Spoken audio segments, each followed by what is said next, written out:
Creepypasta time. I keep finding human teeth in my apartment. The first one was in my cereal. I was sprawled on the couch, absent-mindedly chewing a mouthful of stale Frosted Flakes when I suddenly bit down on something hard. My stomach lurched. Was it a rock? A piece of plastic? I spat it out and looked at it. There, glistening in my hand, was a small white tooth. A wave of nausea sent me dashing to my toilet.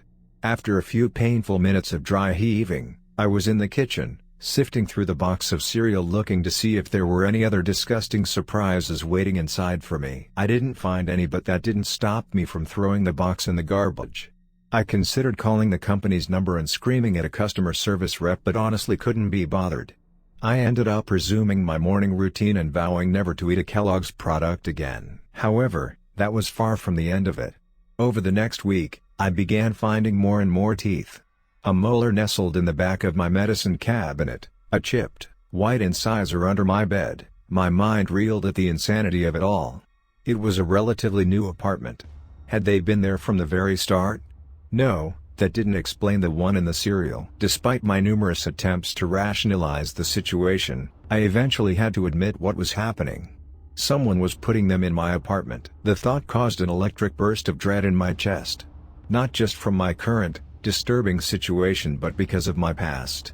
You see, almost 9 years ago to the day, my family was devastated by the loss of my sister, Julie. After a long, arduous investigation that turned up no body, no weapon, and no suspects, the police eventually concluded that she'd simply gotten lost in the woods.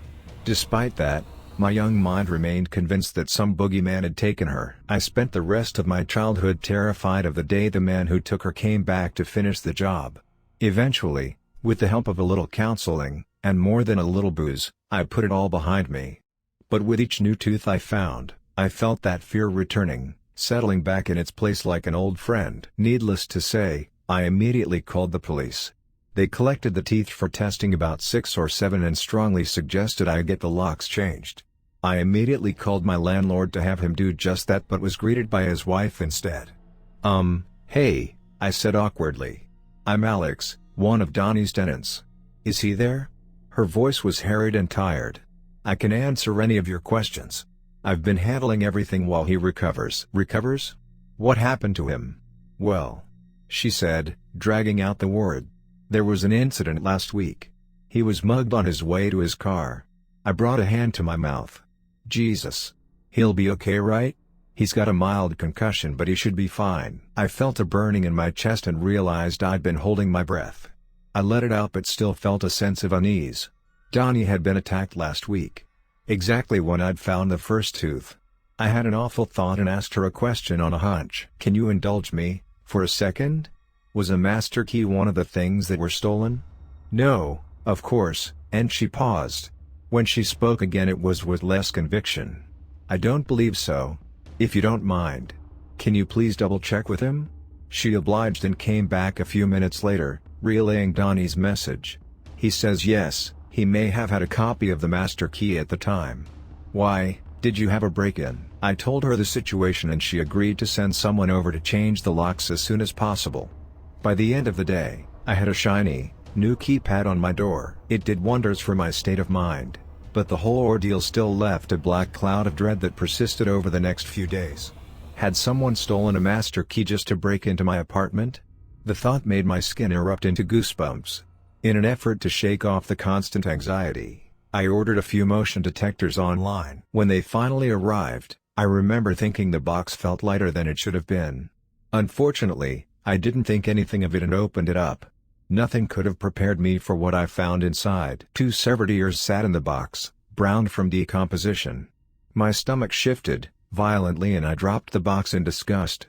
I sunk to the floor and stared at it, trying, and failing, to decipher why on earth this was happening to me. The cops were there in minutes, snapping pictures and asking a barrage of seemingly never-ending questions. I was eventually pulled aside by the lead detective, a dark-haired man in a tweed jacket. He had an absurdly gravelly voice that sounded the way sandpaper feels. We're going to need to search the apartment for any sign of who's been harassing you. Are there any relatives you can stay with for the night? Yeah, I said shakily. My parents live down by the city. I can stay with them." He frowned. "Is there anyone a little closer? In case we need to ask you some questions?" I hesitated. "Well, I guess my sister's just a half hour away. I'll give her a call."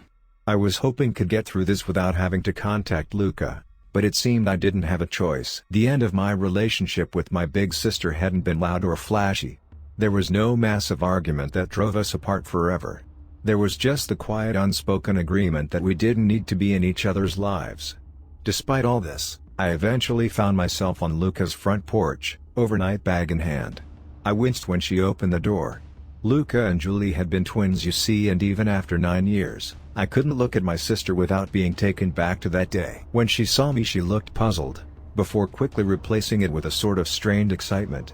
"Oh my God, Xander. What day?" She trailed off, wringing her hands together. "How have you been?" "I've been better actually," I said dryly. "I tried calling but..." "Yeah, I got a new phone." The silence hung heavy between us. I felt like I should have been offended that she hadn't bothered to tell me this, but I honestly didn't. "Listen, I'm sorry for just showing up, but something's happened. My apartment's been broken into." I left out the more colorful details of the story, not wanting to freak her out. Now, looking back, maybe she should have been. "Oh my God, were you hurt?" "No, it happened while I was gone." "Either that or while I was sleeping," I thought to myself. "I know it's short notice, but do you think, if it's not too much trouble?" She smiled and rolled her eyes. "Yes, Xander, you can stay." I smiled and followed Luca inside. She set me up in her guest room, telling me I could stay as long as I needed. After I was settled, she plopped down on the bed next to me with 2 Bud Lights, holding one out to me like a peace offering. "For the nerves," she said. I happily accepted. 1 drink turned to 2, and 2 turned to 3, and eventually, we were both pleasantly buzzed and talking with an ease that I never thought would have been possible. We laughed, and joked, and just generally caught each other up on what had happened after we'd last spoken, about 4 years ago by my count. However, the conversation eventually ended up where it always did. "Julie, God, you're just like her," I said. "Well duh," she said, grinning.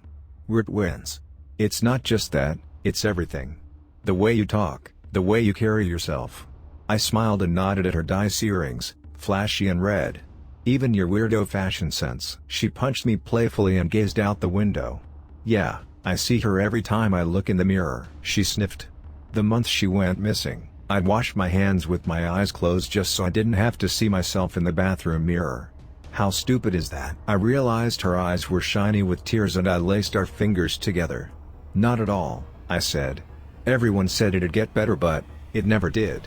It's been nearly a decade and I still just want her back." She took in a shaky breath and I slowly realized it was from fear, not grief. "And the worst part is, I think he's back." I snapped to attention. The mysterious he she was referring to needed no explanation. Our parents dismissed it as nonsense, but my sister and I had never quite let go of the suspicion that Julie's disappearance had been more than an accident. "Why? What happened?" She kneaded one hand in the other nervously. "About a week ago, I went on a spa day with a friend from work. After we'd gone our separate ways, I caught the bus back home. A few stops before mine, this guy gets on stained dress shirt, scraggly hair. I smelled the BO on him from 5 feet away. There's no empty seats, so he asks in a mumble to sit with me. I start making up an excuse, but he just plops down next to me anyway. Everything's fine for a few minutes, but he starts rambling to himself. I was about to put my headphones in when I hear my name, like my full name. I'm afraid asking the driver to stop the bus might make the guy more agitated, so I decide to just wait for the next stop. Meanwhile, the guy's going on and on about how it's not his fault and how he didn't mean to do it to her. When the bus finally stops, I quickly get up and start scooting past him. I'm almost out when he grabs my arm. I pull and pull, but his arm is like a vice. Luca rubbed her arm absent-mindedly, eyes glassy, brow furrowed. He looks at me with big bloodshot eyes and says, "Don't worry, I'll make this right." Then he finally lets me go and stumble off the bus. I still remember the way he stared at me as it drove away. The tears were back in her eyes now. "It can't stop worrying about it," she said. "I can't get it out of my head."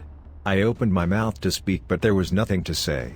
The boogeyman who'd haunted our childhood was finally back. ready to finish the job he'd started 9 years ago. In the end, I just hugged her, and she hugged me back. It was the last normal moment we'd spent together before she flipped my world upside down. What if he breaks in? What if he carves me up the way he did her? Did you catch that? It took a moment, but when I did, I broke into a cold sweat. Carved up? Was Julie carved up? Her eyes flashed like she'd suddenly realized something. Yeah, I mean maybe. I hope not. Her body was never found. How do you know she was carved up? She blinked. I just assumed, she said, a little too quickly. How else would he have killed her, right? I stared at my sister, studying her face carefully. Even after all this time, I still knew when she was lying. He could have done it lots of ways, I said sharply. How'd you know that? She held my gaze, and for a second I considered giving up. But something in her seemed to deflate and she came clean. Luca spoke quietly, barely audible over the whir of the fan. They found her body. The shock made me nearly drop my bottle. No. When? A few years ago. No, that can't be possible. Why didn't the police release that? They didn't want to tip their hand. They were hoping to catch the killer coming back to the dump site. Disbelief had seized my lungs, making it impossible to speak. I'd spent years agonizing over what happened to my sister, and Luca had known the whole time. I didn't want to make you upset, she said quickly. I promise it was for your own good. Oh, spare me the big sister BS. You lost that right when you decided to keep this from me. I turned away from her, instead, staring out the window into the night sky. She walked toward the door and sighed. I've got the late shift tonight. I'll be back in a few hours. Julie's file is in the drawer in my room if you want to read it. I'm sorry. I continued to stare out the window and she walked out, her footsteps fading in the distance. I knew I'd been harsh, but my blood was still hot with indignation. After I heard the door open and shut, I went and got the file she mentioned, a manila folder with a few simple documents inside. What else had she kept from me? I scanned the pages, hungrily, not really knowing what I was looking for. I was going to give up when I spotted something in the coroner's report that made my heart drop. Extracted teeth. I read on, dread creeping through my body like an infection. Whoever killed Julie hadn't been content on just taking her life. He'd taken parts of her body as well. Her teeth, her ears, and her eyes. I thought back to that first tooth. It had been small. Childlike. In an instant, I had no doubt in my mind that whoever had done this to my sister was the same one tormenting me now. I heard the door open and shut again. The sound of Luca returning. Listen, I called. I read the file and I think what's been going on with my apartment is tied to what happened to Julie. We might not be safe here. She refused to respond and I felt a stab of guilt. No matter how awful it had been of her to keep that secret from me, she was all I had left, and the thought of losing another sister terrified me far more than any stalker. I'm sorry, I called, getting up to meet her in the living room. I didn't mean for it to come out like that, honest. I turned the corner into the hallway and froze in my tracks. The tall, disheveled man standing at the door was not Luca. Almost as frightening as the glistening knife in his hand, was the vacant look in his eyes. I would have expected rage or mania, but instead, there was just an animalistic coldness, an icy determination. He was framed by a black rectangle. The door swung open behind him. Well, don't just leave the door open, I thought for one insane moment. You'll let out the AC. Then he took a step near me in his heavy work boots and I broke from my trance. I spun on my heels and made a break for the door, nearly tripping on my own feet. The man's steps thundered behind me, getting closer. I searched wildly for an escape. I had mistakenly run deeper into the house rather than toward the back door. I'd hit a dead end any second. Finally, I spotted a bathroom. I dashed inside and swung the door shut. The lock clicked just as the man slammed into the door like a freight train. I sank to my knees as a barrage of slams and bangs began raining down on the door. However, it was heavy oak and held fast.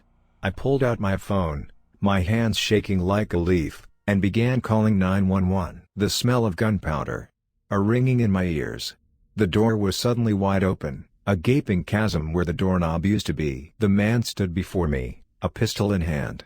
I blinked as my mind finally registered what had happened. He'd shot off the doorknob. I'd just lost. I watched as he holstered the pistol and unslung something from his back. In my terror, I hadn't noticed the satchel he'd been carrying. He began rummaging through the bag with a sort of grim determination, a carpenter looking for the right tool. The metaphor wasn't too far off from the looks of what was inside. I felt the color drain from my face as I watched him sift through various kitchen knives and scalpels and pliers. Terrible possibilities flashed before me, like a magician's deck of playing cards. What was he planning to do? However, he eventually settled on a small wooden box, like what you'd keep jewelry in. He held it out to me, almost delicately. I looked into his eyes and I caught a glimpse of something. Was it remorse? Then he finally spoke. Although I was grateful for him breaking the nerve-wracking silence, the jumbled mess of ideas that poured from his mouth did little to shed light on what was happening. I just stared at him, trying to make sense of the incoherent mess of nouns and verbs. However, after a while, I began noticing some repeats. Words like sorry and forgive were very common. I also noticed phrases like I saw wrong and wrong one. Seemingly noticing my confusion, he paused. He took a deep breath and simply said the word, atonement, and handed me the box. I wanted to slap the box away. I wanted to throw it in the deepest, darkest pit in the world and run as far from it as possible.